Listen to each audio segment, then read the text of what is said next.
1800s, there was a lot of corruption in big businesses and political machines such as Tammany Hall. Business owners made their money off of the sweat of their workers, and members of Tammany Hall hired their friends for city jobs to make a profit for themselves. Thomas Nast realized this corruption was going on, and in 1862 he landed an illustrating job with Harper's Weekly. He started focusing his cartoons on the corruption of government and big business in the 1870s. One corrupted leader of New York he primarily focused on was William Boss Tweed. Tweed was a powerful member of Tammany Hall and was responsible for much of the corruption within Tammany Hall. Thomas Nast exposed Boss Tweed's corruption with his cartoons. The money bag on Tweed's head represents the money that he stole from the New York City government. Another cartoon Nast made was one of Tweed standing next to the voting box, implying that he made sure that his followers voted for who he supported.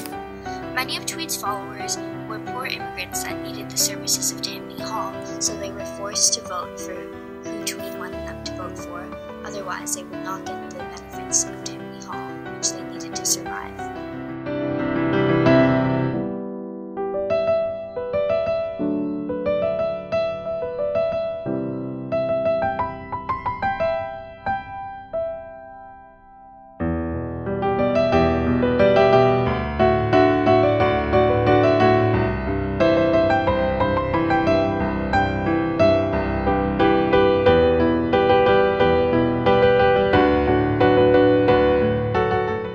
Was astonished by the corruption that Nast exposed to them through his cartoons.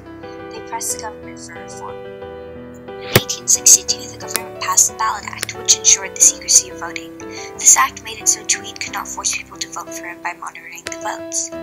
Even though Nast died in 1902, his cartoons were still in effect. In 1912, the Waste Law was passed. It guaranteed workers' rights and stated that all subcontractors hired by places like Tammany Hall had to be qualified by the government.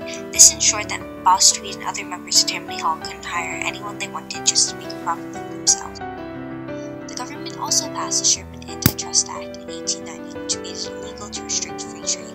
This was one of the first steps the government took in improving trust.